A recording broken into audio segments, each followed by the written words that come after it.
Good morning everyone. Shrimati Mohardevi Tapadia girls college Jaswantgarh के इस YouTube channel में आप सभी का बहुत बहुत स्वागत है। हम बात कर रहे हैं कैश फ्लो एनालिसिस लेसन से क्वेश्चन नंबर 3 की। इसमें हमें जो चीज़ पूछी गई है वो है कैश फ्रॉम ऑपरेशन या कैश फ्रॉम ऑपरेटिंग एक्टिविटीज़ है। तो हमें ये चीज़ कैलकुलेट करनी है। इसके लिए हमें क्वेश्चन में जो चीज़ें दे रखी है, जो इन्फॉर्मेशन वो है 2013 और 14 के हमें आंकड़े दे रखे हैं। सबसे पहले पेंडल दे रखा है 41,200 और 60,000। फिर डेटर दे रखे हैं, ये है 20,000 और 26,000। बीआर दे रखे हैं 20,000 और 12,000। प्रीपेड रेंट है 2,000 और 3,000। प्रीपेड इंश्योरेंस 1,000 और 800 और गुडविल दे रखे हैं 20,000 और 14,000। डेप्रिसिएशन 32 और 40,000।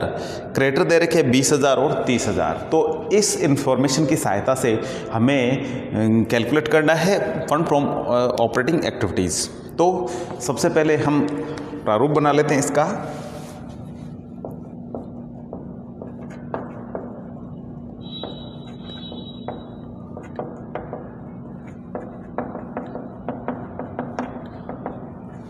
Fund from operating activities. एक कॉलम है अमाउंट का बनाना है,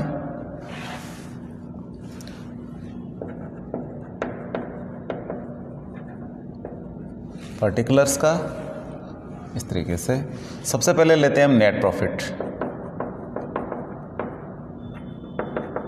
नेट प्रॉफिट हमें कैसे लेना है? नेट प्रॉफिट हमें दे रखा है कैंडल में, इनका बैलेंस लेना है 2013 और 14 बैलेंस। इसमें इसको घटाएंगे तो इसका आ जाएगा 18,000 और 800। 18,800 यानी 60,000 में से हमने 41,200 घटाया है, तो ये आ जाएगा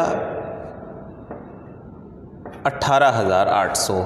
तो 18,800 हमें जो नेट प्रॉफिट लेना है। अब इस नेट प्रॉफिट में हमें क्या क्या जोड़ने वाली चीज़ें होती है वो यहाँ देखनी है, क्योंकि हमें जो इस इंफॉर्मेशन में जो चीज़ दे रखी है इसमें कुछ करंट एसेट्स और कुछ करंट लायबिलिटीज़ के पार्ट्स है।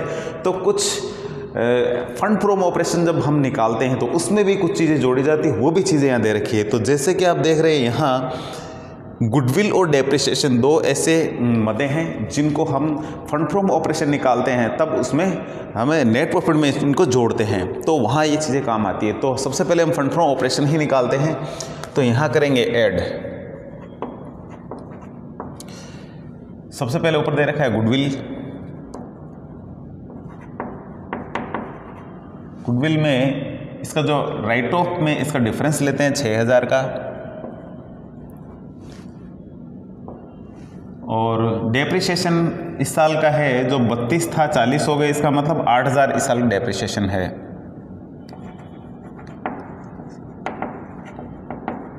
डेप्रिसिएशन है 8,000। इन दोनों का टोटल कर लेते हैं, यहाँ लिख देते हैं 14,000। तो ये 0, 0, 8, 4 और 3, ये 34,800 है। ये है फंड फ्रॉम ऑपरेशन। तो हमारे एक पॉइंट निकल गया इसमें से।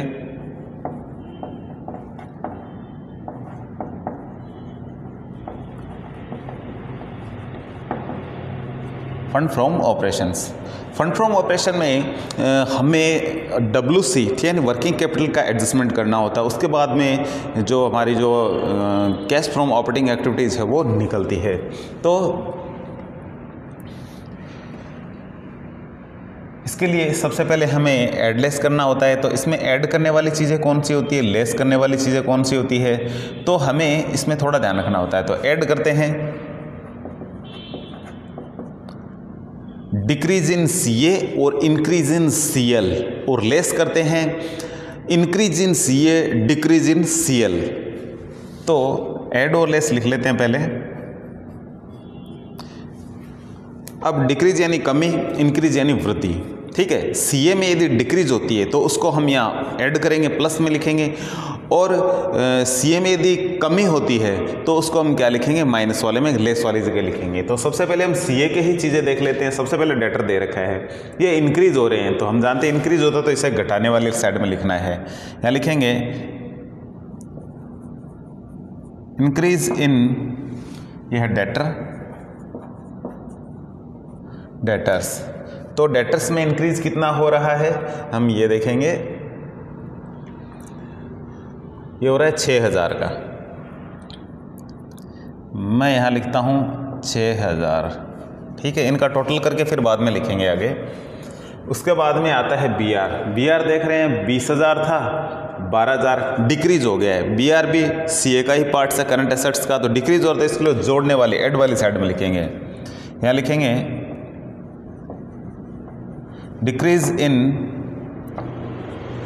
BR, ये कितना हुआ है, ये 8000। इसके बाद में आते हैं प्रीपेड रेंट और प्रीपेड इंश्योरेंस। तो प्रीपेड एक्सपेंसेस है जो करंट एसेट्स के पार्ट्स होते हैं, ठीक है। तो प्रीपेड रेंट है, इसमें देखते हैं क्या हो रहा है, इसमें इंक्रीज हो रहा है। तो हम जानते हैं कि करंट एसेट्स इंक्रीज होती है, तो इसको लेस वाली साइड में लिखना है। तो यहाँ लिखेंगे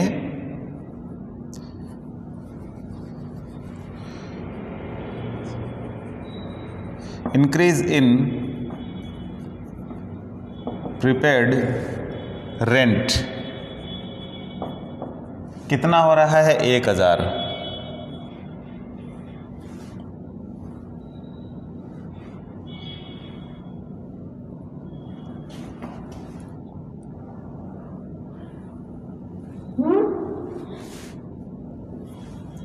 और इसके बाद में आगे है प्रीपेड इंश्योरेंस। ये भी करंट एसेट्स का ही पार्ट है, लेकिन इसमें डिक्रीज हो रही है, तो इसको यहाँ ऐड वाली साइड में लिखेंगे। यहाँ लिखेंगे डिक्रीज इन प्रीपेड इंश्योरेंस कितना हो रहा है, 200। तो 200 यहाँ लिखेंगे। इसके बाद में गुडविल और डेप्रिसिएशन का हमने लेखा कर दिया। क्रेडिटर है, क्रेडिटर और बचा हुआ है, तो क्रेडिटर का भी हम लेखा करते हैं। तो क्रेडिटर हम जानते हैं किसका पार्ट्स है, ये करंट लाइबिलिटीज़ का पार्ट्स है। करंट लाइबिलिटीज़ के पार्ट्स के बारे में यहाँ है यदि इंक्रीज होता है तो जोड़ा जाता है, और डिक्रीज होता है तो उसको घटाया जाता है। तो देख लेते हैं क्या कंडीशन होती है इसमें। ये 20000 था और 30000 हो गया, इसका मतलब क्या होगा, ये इंक्रीज हो गया है, ठीक। इंक्रीज को जोड़ा जाता है, तो यहाँ लिखेंगे इंक्रीज इन क्रेडिटर्स, ये है 10,000। अब एक एक लाइन खींच देते हैं। यहाँ सारी चीज़ें इसमें से आ चुकी है और अब इनका टोटल ही करना है हमें, तो इनका टोटल कर लेते हैं। 8, 10, 18, 18,200, 18,200 इनका टोटल कर लेते हैं। यदि क्योंकि ऐड करने वाली चीज़ है तो 0, 0, 0 और ये आ जाएंगे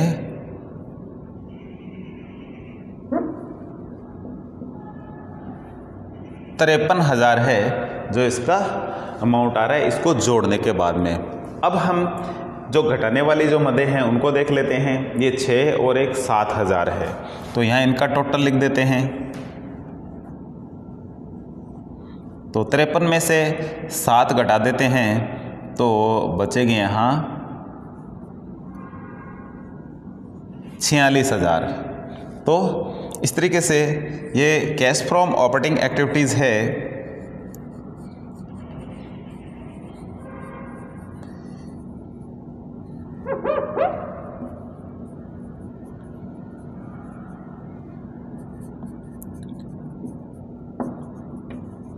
हमारी जो है आ चुकी है। तो इस तरीके से हम कैश फ्रॉम ऑपरेटिंग एक्टिविटीज़ है जो निकालते हैं। तो हमने यहाँ फ़ंड लिख दिया है, तो इसको यहाँ कैश लिखना चाहिए, फ़ंड भी गलत नहीं होता है, लेकिन यहाँ क्योंकि कैश फ्लो स्टेटमेंट है तो इसलिए यहाँ इसको कैश फ्रॉम ऑपरेटिंग एक्टिविटीज़ ही लिखना चाहिए, अच्छा रहता है।